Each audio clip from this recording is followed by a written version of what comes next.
नमस्कार, मैं सभिया आप सभी का स्वागत करती हूं अपनी खास पेशकश क्या खोया क्या पाया में। 2021 विदाई लेने को है तो 2022 के आगमन की तैयारियां हैं और हम उम्मीद करते हैं कि नया साल आप सभी की लोगों की जिंदगी में नई उमंग और नई खुशियां लेकर आए।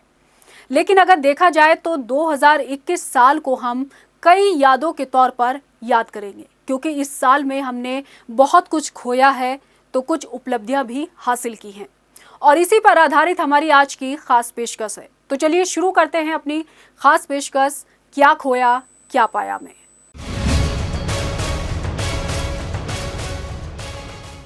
– 2019 में कोरोना महामारी ने दुनिया में दस्तक दी तो कोहराम मच गया। हालांकि ये लगा था कि बीमारी से जल्द ही देश दुनिया को छुटकारा मिलेगा, लेकिन इस बीमारी से अभी तक भी छुटकारा नहीं मिला है।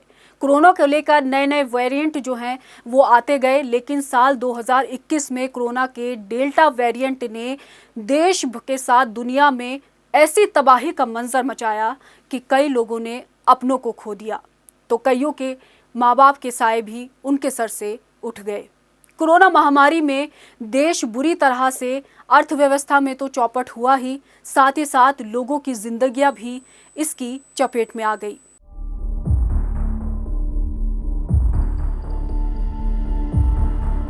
कोरोना महामारी ने पूरे विश्व को अपनी चपेट में लिया है। इस महामारी से कब हालात सामान्य होंगे कोई नहीं जानता। एक लहर के बाद दूसरी लहर और दूसरी लहर के बाद अब तीसरी लहर अपने पैर पसार रही है। शुरुआत में कोरोना संक्रमण के कुछ इक्के दुक्के मामले सबसे पहले चीन में सामने आए और उसके कुछ महीने बाद ही देखते इसने वैश्विक महामारी का रूप धारण कर लिया। कोरोना पर काबू पाने के लिए सरकारों ने कई बंदिशें लगाई। हालात ऐसे बने कि लोग अपने घरों की चार दीवारी में रहने को मजबूर हो गए। किसी की नौकरी छूट गई तो किसी का रोजगार ठप हो गया। किसी के सामने 2 वक्त की रोटी खाने के लाले पड़ गए तो कोई भूख से तड़पता रहा। पहली लहर के बाद हालात सामान्य होने ही वाले थे कि इतने में कोविड की दूसरी लहर ने दस्तक दे दी और इस साल कोरोना की दूसरी लहर सबसे ज्यादा घातक साबित हुई है। अस्पताल में मरीज इलाज के लिए तड़प रहे थे, किसी को ऑक्सीजन नहीं मिल रहा था तो कोई अस्पतालों में बेड के लिए इधर से उधर भटक रहा था। सड़कों पर एम्बुलेंस की गूंजती आवाज और इन सब के बीच कई अपनों को अलविदा कह रहे थे। उत्तराखंड में अब तक कोरोना महामारी से मरने वालों की संख्या करीब 7,500 है और पूरे भारत में करीब 4,08,000 लोगों की कोरोना महामारी से मौत हो चुकी है। टाइम टीवी के लिए देहरादून से प्रियंका मलिक की रिपोर्ट। साल 2021 को उत्तराखंड की राजनीति के इतिहास के पन्नों पर भी दर्ज किया गया है, क्योंकि यही वो साल है जहां पर बीजेपी की राजनीति में बड़ा उलटफेर देखने को मिला। अपने 4 साल का कार्यकाल पूरा कर चुके त्रिवेंद्र सिंह रावत के हाथ से जब कुर्सी गई तो तीरथ सिंह रावत को महज 4 महीने ही मुख्यमंत्री की कुर्सी का स्वाद जो है वो चखने को मिला, लेकिन अपने विवादित बयानों से उन्होंने पार्टी की खूब किरकिरी कराई और आखिर में बीजेपी ने तीसरे मुख्यमंत्री के तौर पर युवा सीएम पुष्कर सिंह धामी के हाथों प्रदेश की कमान सौंपी और अभी फिलहाल प्रदेश की कमान जो है वो पुष्कर सिंह धामी संभाल रहे हैं और बीजेपी की सरकार को अच्छे नेतृत्व में आगे बढ़ाने का काम कर रहे हैं।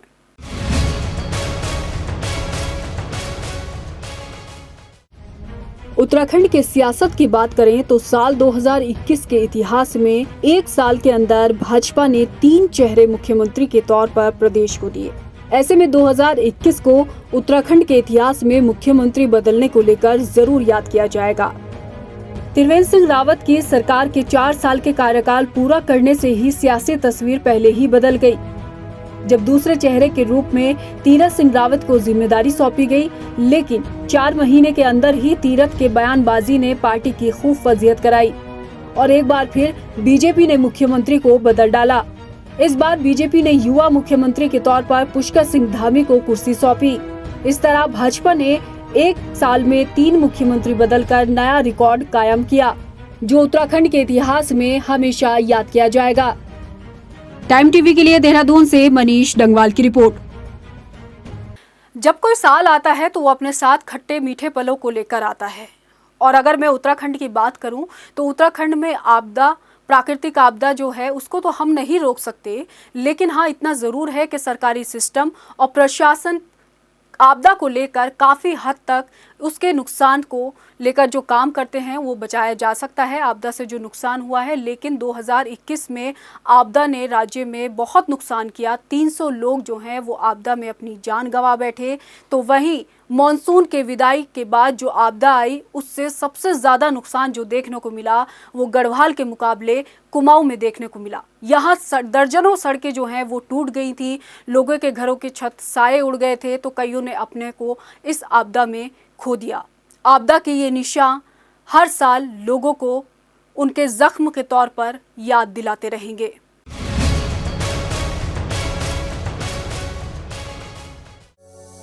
उत्तराखंड राज्य आपदा के लिहाज से हमेशा से ही बेहद संवेदनशील रहा है। समय समय पर बड़ी आपदाएं भी आती रही हैं। बड़ी आपदाओं के अलावा छोटी छोटी घटनाएं भी होती रहती हैं। साल 2021 की बात करें तो सरकारी आंकड़ों के मुताबिक राज्य भर में 300 से अधिक लोगों ने आपदा में अपनी जान गंवाई और 61 से ज्यादा लोग लापता हुए। साल 2021 जिसे हम पीछे छोड़ जाएंगे, उसमें क्या कुछ रहा उसका हिसाब भी लगाना जरूरी है। आपदाओं की बात करें तो इस साल बाढ़, बादल फटने, एवलांच, लैंडस्लाइड और अतिवृष्टि के कारण लोगों को जान गंवानी पड़ी। सड़कों का बुरा हाल हो गया। कई सड़कें ऐसी भी हैं जिन पर आज तक फिर से यातायात सुचारू नहीं हो पाया। कुछ जगहों पर नए सिरे से सड़कें बनानी पड़ रही हैं। सड़कों को दुरुस्त करने में 300 करोड़ से अधिक का बजट खर्च करना पड़ा। 7 फरवरी 2021 को चमोली जिले में हिमस्खलन के बाद ऋषिगंगा में आई भीषण बाढ़ में 200 से अधिक लोगों ने अपनी जान गंवा दी। कई लापता लोगों का आज तक पता नहीं चल पाया। इस बाढ़ में एक पावर प्रोजेक्ट लगभग पूरी तरह तबाह हो गया था। इस घटना में अब तक 172 मृतकों के मृत्यु प्रमाण पत्र भी जारी हो चुके हैं। लोगों के घर, खेत, सड़कें और पुल बर्बाद हो गए। इस भीषण आपदा में कुमाऊं में गढ़वाल से ज्यादा नुकसान हुआ। अकेले नैनीताल जिले में ही 36 लोगों की मौत हो गई थी। सड़क हादसों की बात करें तो हर रोज कोई ना कोई हादसा होता ही रहता है, लेकिन कुछ बड़े हादसों ने पूरे प्रदेश को झकझोर कर रख दिया। टाइम टीवी के लिए देहरादून से सबीहा की रिपोर्ट। साल 2019 में तत्कालीन मुख्यमंत्री त्रिवेंद्र सिंह रावत की अध्यक्षता में देवस्थानम बोर्ड लाया गया और तभी से तीर्थ पुरोहित और हकूकधारी जो है वो इस देवस्थानम बोर्ड के कानून के खिलाफ अपने स्वर बुलंद करते रहे। धीरे धीरे वक्त बीतता गया और 2 सालों तक ये विरोध अपनी चरम सीमा पर पहुंच गया। और अब बात फिर आई चुनावी साल की। चुनावी साल में तीर्थ पुरोहितों ने देवस्थानम बोर्ड को लेकर ज्यादा हो हल्ला मचाया, तो धामी सरकार भी इस पर गंभीर नजर आई। चुनावी साल था, लिहाजा सरकार नहीं चाहती थी कि साधु संत और तीर्थ पुरोहितों की नाराजगी झेलनी उसको पड़े। यही वजह रही कि धामी सरकार ने चुनावी साल में देवस्थानम बोर्ड को खत्म कर दिया और तीर्थ पुरोहितों की नाराजगी कर उनका समर्थन अपनी तरफ जुटा लिया।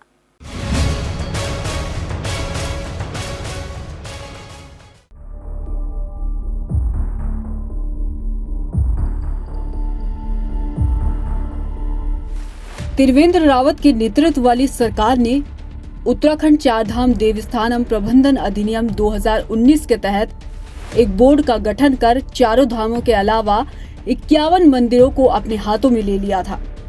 5 दिसंबर 2019 में सदन में देवस्थानम बोर्ड का विधेयक पास हुआ। देवस्थानम बोर्ड के विरोध में साल 2019 से ही आंदोलन चलता रहा।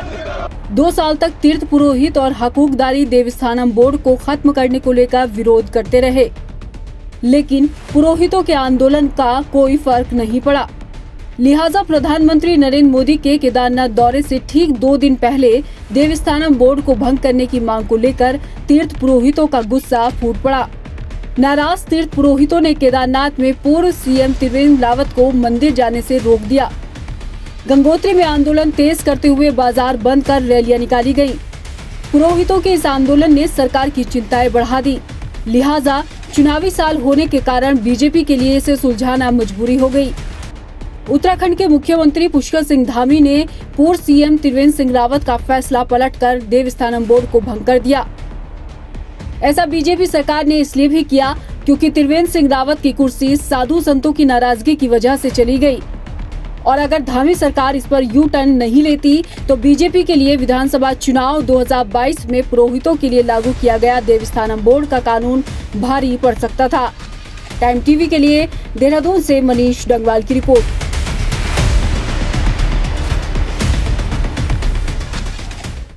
उत्तराखंड की राजनीति में एक ऐसा नाम जो हर दिलों पर राज करता है। जी हां, वो नाम है हरीश रावत।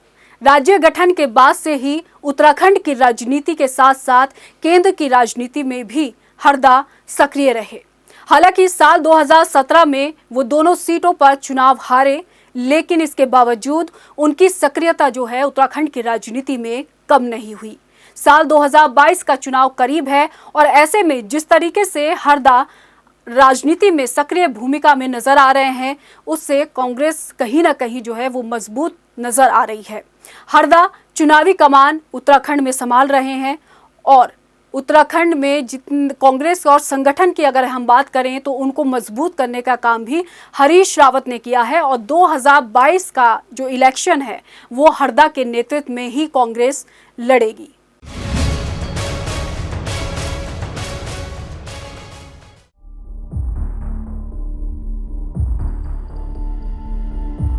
2022 के चुनाव में सक्रिय भूमिका में उभरे हरीश रावत की सियासी तस्वीर को जानने के लिए थोड़ा पीछे चलते हैं।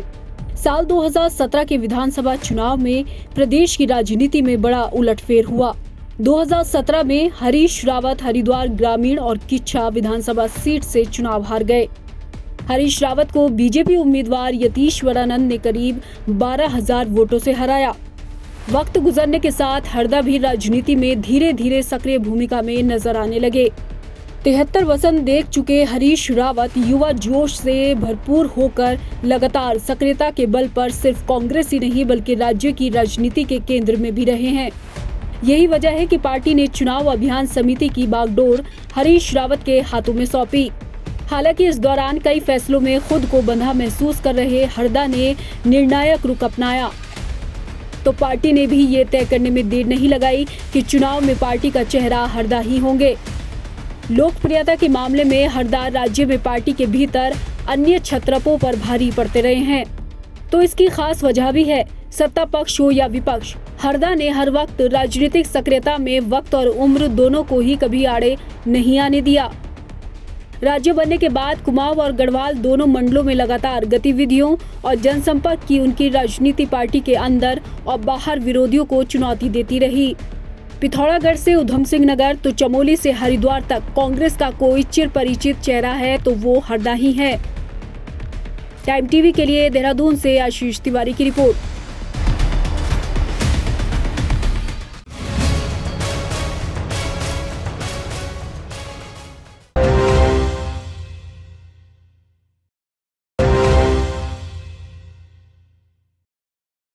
साल 2020 में किसानों के हित में केंद्र सरकार 3 कृषि कानूनों को लाई, लेकिन किसानों को ये बात उनके हित में कहीं नजर नहीं आई और नवंबर 2020 से कृषि कानूनों के विरोध में दिल्ली की सत्ता के हिलाने का दम रखने वाले किसानों ने आंदोलन का आगाज किया।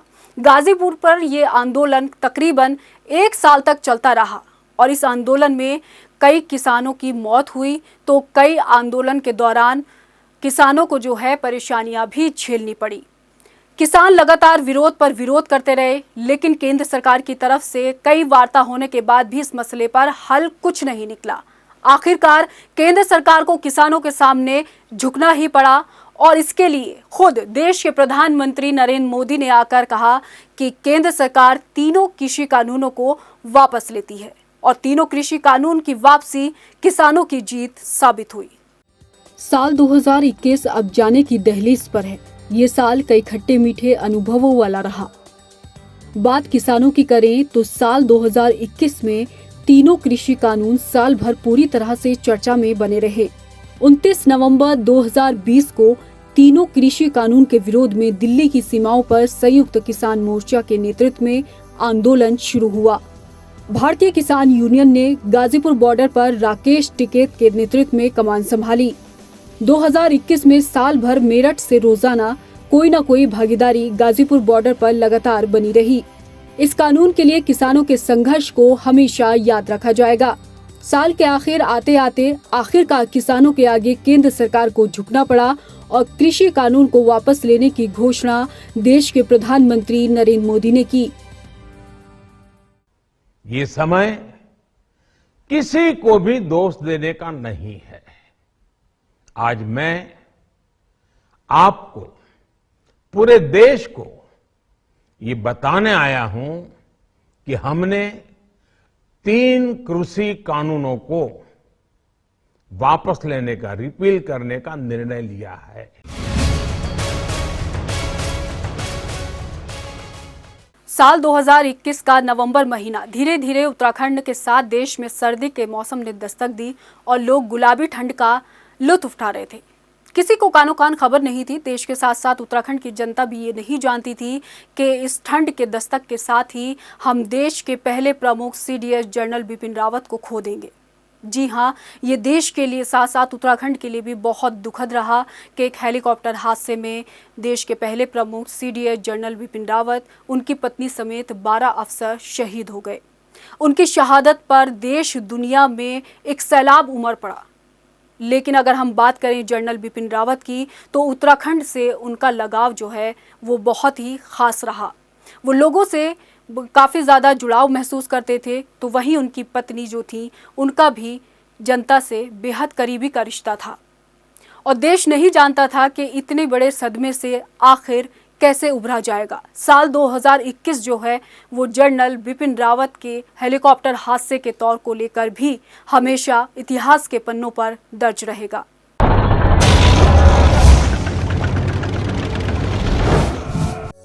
जाते साल में कई ऐसी घटनाएं घटी जिसे कभी भुलाया नहीं जा सकता है, और इन घटनाओं में से एक है CDS जनरल बिपिन रावत। इस साल देश ने अपने पहले CDS बिपिन रावत को भी खोया है। 8 दिसंबर को जनरल बिपिन रावत, उनकी पत्नी समेत 14 लोग हेलीकॉप्टर दुर्घटना में शहीद हो गए थे। उनकी आकस्मिक मृत्यु ने पूरे देश को हिलाकर रख दिया। हर किसी की आंखें नम हो गई। सबने जनरल बिपिन रावत को नम आंखों से विदाई दी। उनकी अगुवाई में सेना एक साथ 2 सरहदों पर तनाव से उपजी असाधारण चुनौतियों का बड़ी कुशलता से सामना करती थी। जनरल बिपिन रावत हर परिस्थिति में कड़े और सटीक फैसले लेने के लिए जाने जाते थे। वो खुलकर अपनी बात रखने में यकीन रखते थे।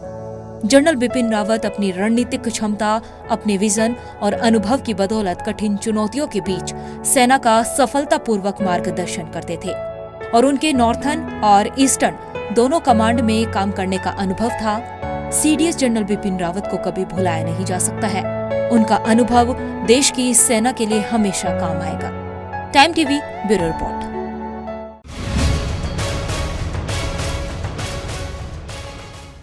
साल 2021 में हमने बहुत कुछ खोया तो कई उपलब्धियां भी हासिल की। जी हाँ, 21 सालों से देश जिस चीज़ का इंतज़ार कर रहा था वो आखिरकार साल 2021 में पूरा हुआ और देश को मिला मिस यूनिवर्स का खिताब। चंडीगढ़ की हरनाज सिंधु ने देश का मान बढ़ाकर ये गौरव हासिल किया। And the new Miss Universe is India.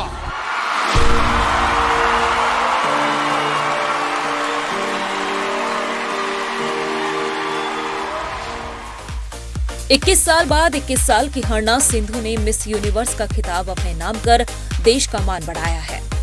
Miss universe का आयोजन इजराइल में किया गया, जिसमें हरनाज ने साउथ अफ्रीका और पराग्वे की महिलाओं को पीछे छोड़ मिस यूनिवर्स के ताज पर कब्जा किया। इस बार मिस यूनिवर्स के आयोजन में बॉलीवुड एक्ट्रेस उर्वशी रौतेला को जज बनाया गया था। मैक्सिको की पूर्व मिस यूनिवर्स ने हरनाज की ताजपोशी की।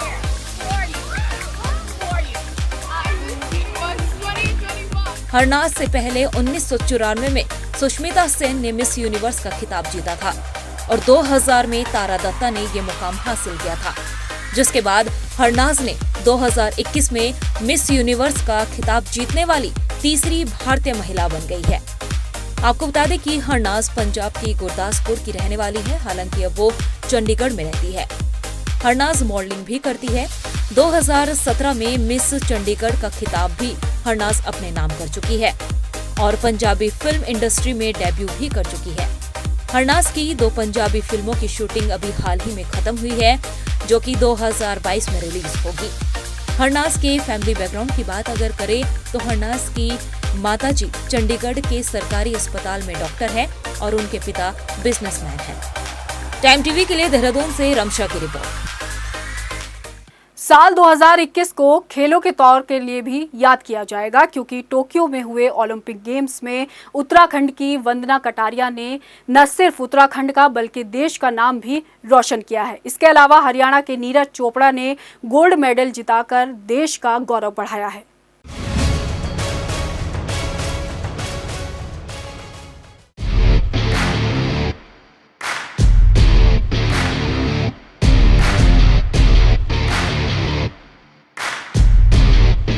देश के युवाओं ने इस साल पूरे विश्व में भारत का नाम रोशन कराया है। टोक्यो ओलंपिक 2020 में देश को पहली बार गोल्ड मेडल दिलाने वाले नीरज चोपड़ा ने न सिर्फ भारत का मान बढ़ाया बल्कि हर भारतवासी को गर्व भी महसूस कराया है।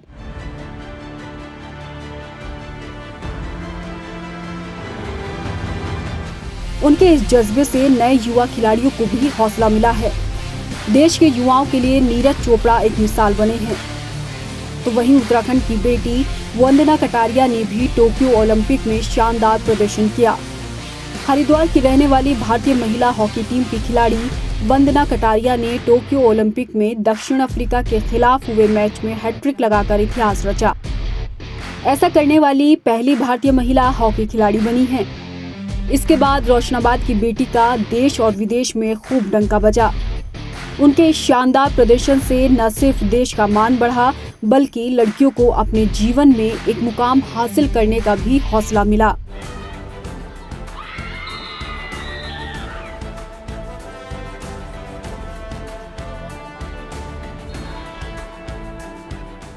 इसी साल से उत्तराखंड सरकार ने प्रदेश में नई खेल नीति को भी लागू किया है, जिसके जरिए खिलाड़ियों को इसका फायदा मिलेगा। साथ ही साथ प्रदेश के युवाओं के लिए प्रेरणा बने ऋषभ पंत को उत्तराखंड सरकार ने ब्रांड एम्बेसडर भी घोषित किया है। उत्तराखंड के क्राइम की अगर मैं बात करूं तो साल 2021 प्रशासनिक उपलब्धियों को लेकर भी याद रखा जाएगा। आपको हम अपनी इस रिपोर्ट में दिखाएंगे कि साल 2021 में किस तरह से प्रशासन ने उपलब्धियां हासिल की और कितने बड़े गैंग का खुलासा किया है।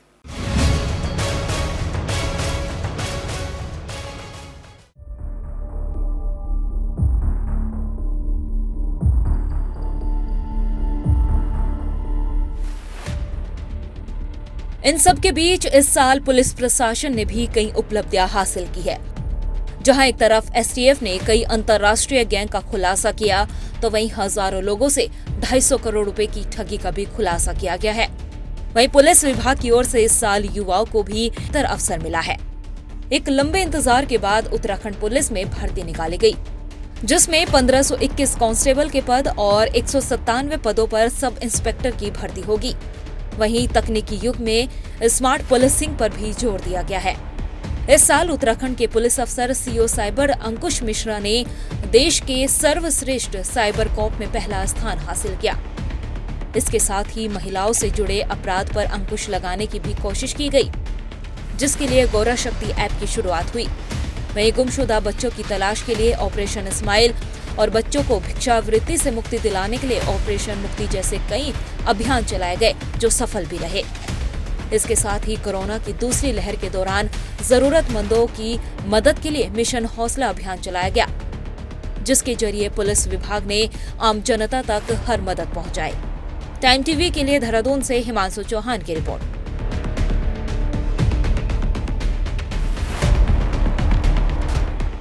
तो आज की खास पेशकश में हमने आपको वो सारी चीजें दिखाई जो साल 2021 में याद की जाएंगी, और क्या हमने खोया, क्या हमने पाया, इनसे भी हमने आपको रूबरू कराया। फिलहाल हमारी खास पेशकश में इतना ही। मुझे दीजिए इजाजत। नमस्कार।